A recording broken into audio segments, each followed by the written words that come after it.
Halo semuanya, pada kesempatan kali ini saya akan membahas salah satu konsep paling fundamental dalam manajemen keuangan, yaitu cost of capital atau biaya modal, yang merupakan inti dari hampir seluruh pengambilan keputusan finansial dalam perusahaan modern, baik itu perusahaan kecil, perusahaan besar, maupun korporasi multinasional.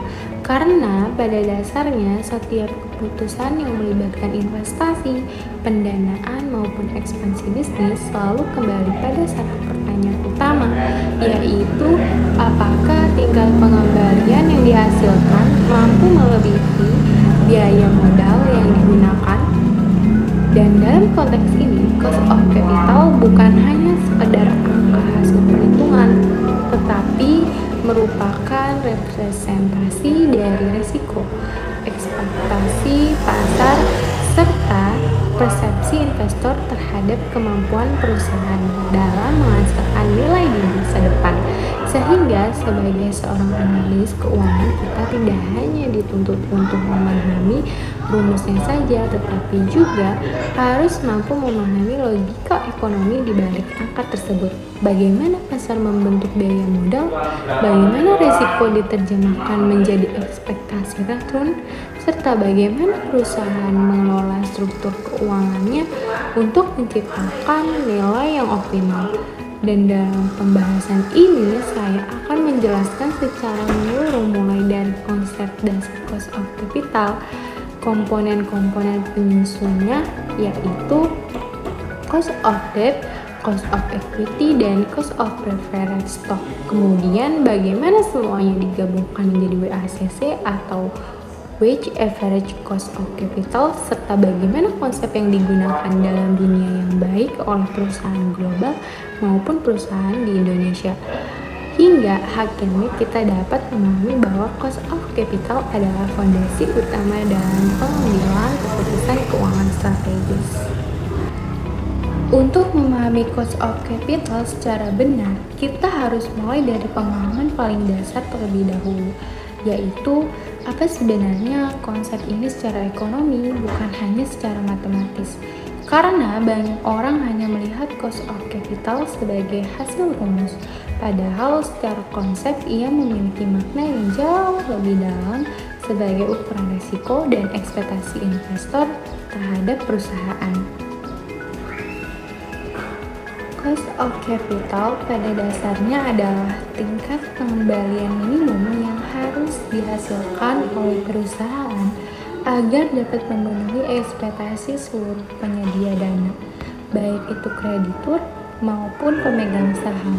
Namun, jika kita melihat lebih dalam, cost of capital sebenarnya adalah opportunity cost atau biaya peluang dari dana yang digunakan perusahaan. Artinya, setiap dana yang diinvestasikan dalam suatu perusahaan memiliki alternatif penggunaan lain yang juga memiliki tingkat resiko tertentu, sehingga investor selalu melakukan perbandingan rasional antara satu investasi dengan investasi lainnya. Dan jika suatu perusahaan tidak mampu memberikan tingkat pengembalian yang kompetitif, maka secara logis investor akan mengalihkan dananya ke tempat yang memberikan return lebih tinggi dengan risiko yang sebanding. Sehingga dalam konteks ini, cost of capital menjadi semacam batas minimum atau hurdle rate yang harus dilewati oleh setiap proyek investasi. Karena jika suatu proyek tidak mampu menghasilkan return di atas cost of capital, maka secara ekonomi proyek tersebut tidak menciptakan nilai tambah meskipun secara akuntansi mungkin masih terlihat menguntungkan. Dan inilah mengapa cost of capital menjadi sangat penting dalam dunia keuangan, karena ia bukan hanya sekedar angka, tetapi merupakan alat pengambilan keputusan utama dalam menilai kelayakan investasi. Sampai di sini mungkin konsepnya masih terasa abstrak, jadi kita coba sederhanakan dengan logika sehari-hari. Kenapa sih investor minta return lebih tinggi kalau resiko naik?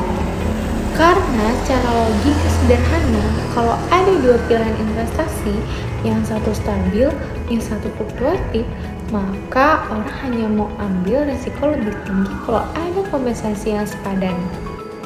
Setelah memahami konsep dasarnya, kita akan masuk ke komponen pertama dari cost of capital, yaitu cost of debt yang merupakan salah satu sumber pendanaan paling umum yang digunakan oleh perusahaan dalam menjalankan operasinya.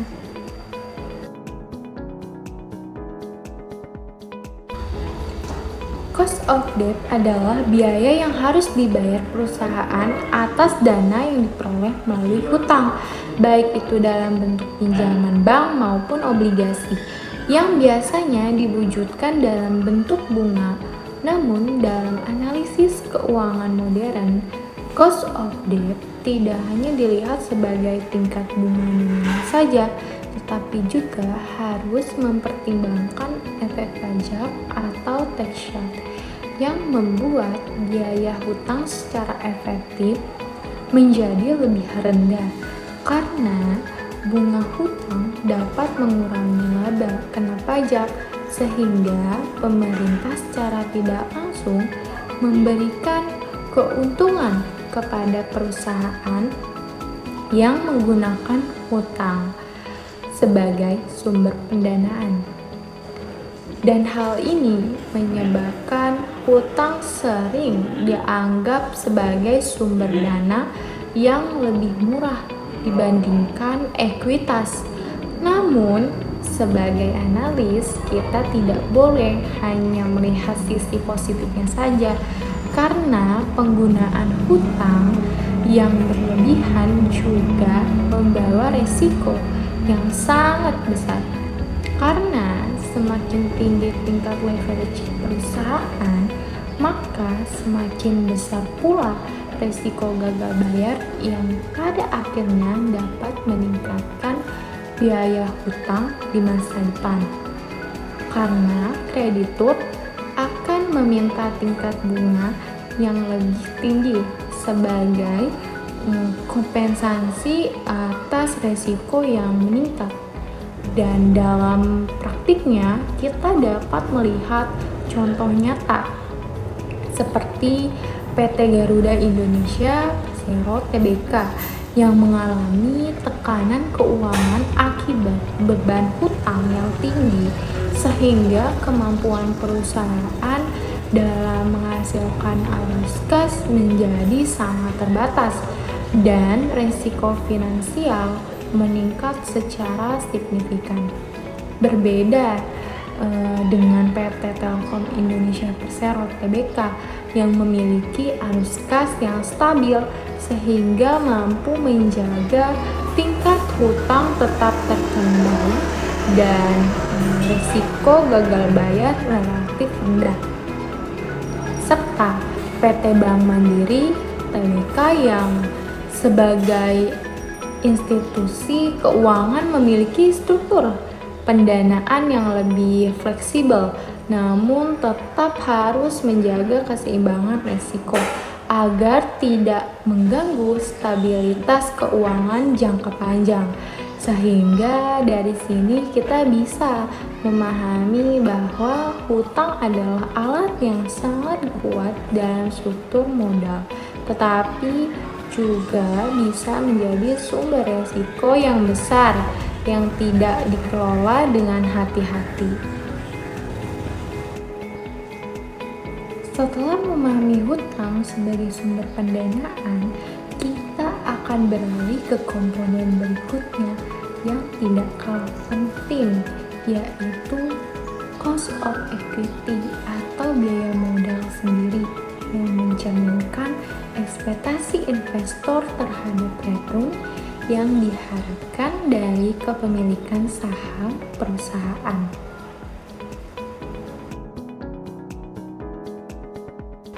Cost of equity adalah tingkat pengembalian yang diharapkan oleh pemegang saham sebagai kompensasi atas risiko yang mereka tanggung dalam memiliki saham perusahaan, dan berbeda dengan hutang yang memiliki kewajiban pembayaran tetap.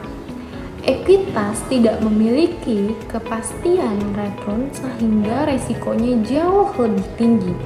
Dan karena itu pemegang saham menuntut tingkat pengembalian yang lebih besar sebagai kompensasi atas ketidakpastian tersebut. Dan dalam teori keuangan modern, cost of equity biasanya dihitung menggunakan capital asset pricing model atau CAPM yang mempertimbangkan 3 komponen utama, yaitu risk-free rate sebagai tingkat pengembalian tanpa risiko, beta sebagai ukuran risiko sistematis yang menunjukkan sensitivitas saham terhadap pergerakan pasar, serta market risk premium yang merupakan tambahan return yang diminta investor untuk mengambil risiko pasar. Dan beta sendiri merupakan konsep yang sangat penting karena mencerminkan tingkat volatilitas suatu perusahaan dibandingkan dengan pasar secara keseluruhan. Sehingga semakin tinggi beta, maka semakin tinggi pula resiko yang dipersepsikan oleh investor dan semakin besar return yang diminta. Dan dalam praktiknya kita dapat melihat perusahaan seperti Tesla yang memiliki beta tinggi karena volatilitasnya, harga saham yang besar, serta ketidakpastian industri teknologi dan inovasi yang sangat cepat berubah, sehingga cost of equity perusahaan tersebut relatif tinggi. Sementara di Indonesia kita dapat melihat PT Goto, Gojek Tokopedia, Tbk yang berada dalam fase pertumbuhan sehingga masih memiliki risiko bisnis yang tinggi dan investor menuntut return yang besar. Berbeda dengan PT Unilever Indonesia Tbk yang bergerak di sektor consumer goods dengan arus pendapatan yang stabil dan predictable sehingga memiliki cost of equity yang lebih rendah. Dan dari sini kita dapat melihat bahwa resiko bisnis merupakan faktor utama yang mempengaruhi cost of equity suatu perusahaan. Setelah memahami cost of debt dan cost of equity secara terpisah, sekarang kita akan masuk ke konsep integrasi dari keduanya, yaitu weighted average cost of capital atau WACC, yang merupakan inti dari seluruh analisis struktur modal perusahaan. TCC adalah rata-rata tertimbang dari seluruh biaya modal perusahaan yang mencerminkan biaya total yang harus ditanggung perusahaan untuk membiayai seluruh operasinya. Dan dalam praktik keuangan, WACC merupakan salah satu angka paling penting karena digunakan sebagai tingkat diskonto dalam penilaian investasi dan valuasi perusahaan, serta berfungsi sebagai hurdle rate atau bebas minimum kelayakan suatu proyek investasi, di mana suatu proyek hanya akan diterima jika mampu menghasilkan return yang lebih besar dari WACC. Dan jika tidak, maka proyek tersebut akan ditolak karena tidak menciptakan nilai tambah bagi perusahaan. Dan secara konsep, WACC juga mencerminkan strategi perusahaan dalam menentukan struktur modal optimal antara hutang dan ekuitas, di mana perusahaan berusaha menyeimbangkan antara manfaat hutang yang lebih murah karena tax shield dengan resiko yang meningkat akibat leverage yang tinggi. Dan dalam praktiknya kita dapat melihat perusahaan seperti Apple Inc. yang secara strategis menggunakan hutang meskipun memiliki kas besar untuk menurunkan WACC dan meningkatkan efisiensi modal, serta PT Bank Sentral Asia (TBK) di Indonesia yang memiliki WACC rendah karena stabilitas bisnis dan risiko yang rendah, sehingga mampu memberikan efisiensi pendanaan yang tinggi. Sementara perusahaan dengan risiko tinggi akan memiliki WACC yang lebih besar sehingga harus lebih selektif dalam memilih proyek investasi. Namun dalam praktiknya, banyak perusahaan melakukan kesalahan dalam memahami cost of capital. Kesalahan yang sering terjadi adalah perusahaan hanya fokus menurunkan cost of debt dengan menambah hutang tanpa menyadari bahwa peningkatan hutang justru bisa menaikkan cost of equity karena resiko meningkat. Dalam dunia nyata, cost of capital digunakan dalam berbagai aspek pengambilan keputusan keuangan. Pertama, dalam capital budgeting, di mana perusahaan menggunakan WACC sebagai tingkat diskonto untuk mengevaluasi apakah suatu proyek layak dijalankan atau tidak. Kedua, dalam valuasi perusahaan menggunakan metode discounted cash flow atau DCF, di mana seluruh arus kas masa depan didiskontokan menggunakan WACC untuk menentukan nilai intrinsik perusahaan. Dan ketiga, dalam menentukan struktur modal optimal yang bertujuan untuk meminimalkan WACC dan memaksimalkan nilai perusahaan. Perbedaan ini menunjukkan bagaimana struktur modal dan resiko bisnis secara langsung mempengaruhi cost of capital. Ini menunjukkan bahwa cost of capital bukan hanya teori, tapi benar-benar menentukan hidup mati perusahaan. Dan dalam konteks Indonesia, kita dapat melihat PT Pertamina Persero yang menggunakan cost of capital dalam mengevaluasi proyek besar seperti pembangunan kilang minyak dan eksplorasi energi. Terus PT PLN Persero yang menggunakan dalam pengembangan infrastruktur listrik nasional, serta PT Astra internasional TBK yang menggunakan konsep ini untuk menentukan alokasi investasi di berbagai sektor bisnis ini. Sehingga dari sini kita dapat memahami bahwa cost of capital bukan hanya teori akademik tetapi benar-benar digunakan dalam pengambilan keputusan strategis di dunia nyata. Cost of capital dipengaruhi oleh berbagai faktor seperti kondisi ekonomi makro termasuk suku bunga dan inflasi, resiko bisnis perusahaan, struktur modal yang digunakan, serta reputasi perusahaan di mata investor. Dan semua faktor ini bersifat dinamis sehingga cost of capital tidak pernah bersifat tetap, melainkan selalu berubah mengikuti kondisi pasar.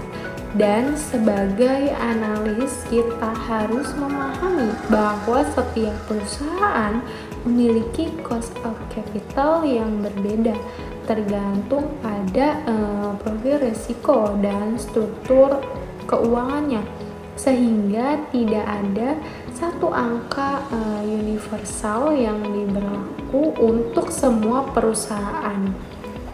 Agar lebih memahami konsep cost of capital, kita gunakan contoh sederhana sebuah perusahaan dengan struktur modal sebagai berikut. Misalkan total modalnya atau fee-nya yaitu 1 miliar, hutangnya yaitu 400 juta, ekuitasnya senilai 500 juta, dan saham preferennya senilai 100 juta. Sehingga diproporsikan menjadi hutang dibagi modal sama dengan 40%, ekuitas dibagi modal sama dengan 50%, saham preferen dibagi modal sama dengan 10%.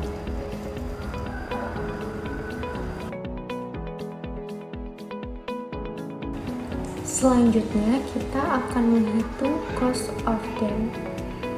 Misalkan bunga hutangnya yaitu senilai 10%, pajaknya senilai 20%, maka RD after tax sama dengan 10% dikali 1 dikurang 0,25 sama dengan 7,5%. Artinya biaya hutang setelah pajak adalah 7,5%.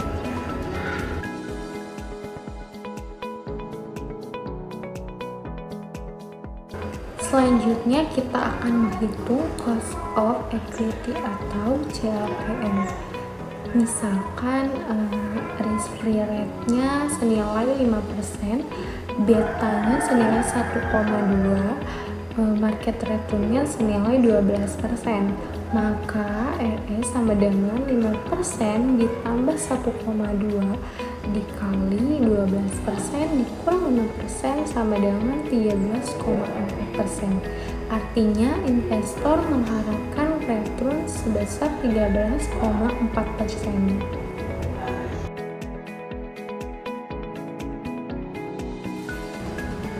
Selanjutnya cost of preferred stock. Misalkan dividennya sebesar 8.000, harga sahamnya preferen sebesar 100.000, maka RP sama dengan 8.000 dibagi 1.000 sama dengan 8%.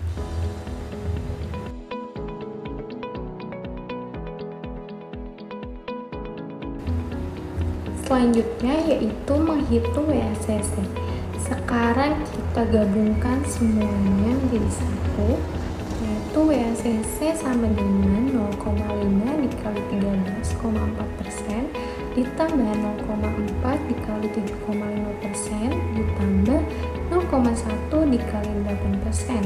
Hasilnya ekuitas sama dengan 6,7%, utangnya 3%, preferensinya 0,8%.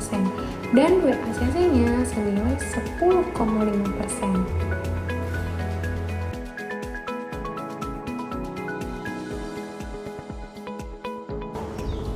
Sekarang kita coba sedikit eksplorasi. Bagaimana jika struktur modal perusahaan berubah? Sekarang bayangkan, kalau hutang dinaikkan dari 40% menjadi 60%, pasti cost of debt bisa naik, atau cost of equity pasti naik, atau juga WACC bisa turun dulu lalu naik. Dari hasil tersebut dapat disimpulkan bahwa perusahaan harus menghasilkan return minimal 10,5% jika proyek menghasilkan lebih besar dari 10,5%, maka proyek tersebut layak atau menciptakan nilai. Sedangkan jika proyek menghasilkan kurang dari 10,5%, maka proyek tersebut tidak layak untuk dijalankan.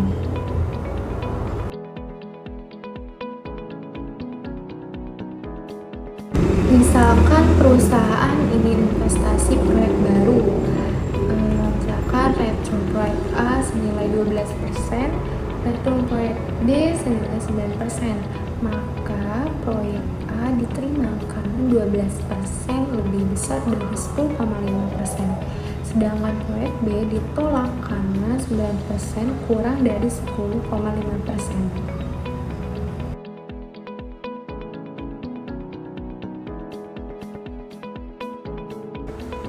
Dari contoh ini kita bisa melihat bahwa WACC bukan hanya angka, tapi alat keputusan. Sedikit perubahan pada bunga, beta, struktur modal bisa mengubah keputusan investasi. Dan inilah yang membuat analisis cost of capital sangat krusial dalam dunia keuangan. Sebelum kita akhiri, saya ingin merangkum beberapa poin penting dari pembahasan ini. Jadi, kalau kita ringkas, ada 3 hal yang penting. Yang pertama, cost of capital adalah minimum return. Yang kedua, WACC adalah gabungan semua biaya modal. Dan yang ketiga adalah keputusan investasi selalu dibandingkan dengan WACC. Sebagai penutup, cost of capital adalah konsep inti dalam manajemen keuangan yang menjadi dasar dari seluruh pengambilan keputusan investasi dan pendanaan.